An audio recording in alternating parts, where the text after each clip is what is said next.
Anong lasa? Nakatikim ka na ba nitong ulasiman? Gulasiman sa ibang lugar. Tinatawag ding common purslane. Succulent siya at kayang mabuhay sa mainit na lugar. Yung dahon niya pwedeng ilagay sa mga salad. Yung iba naman, ginugulay. Yung iba naman, sinasama sa mga sabaw-sabaw. Ayan.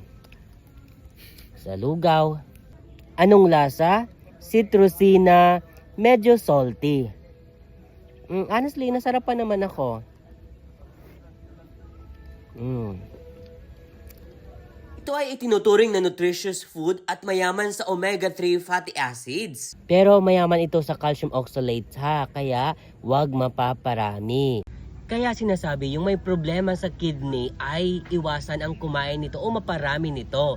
At kung nagustuhan mo ko, stay yung video, i-follow mo ko dahil nakagaganda ng buhay ang may alam.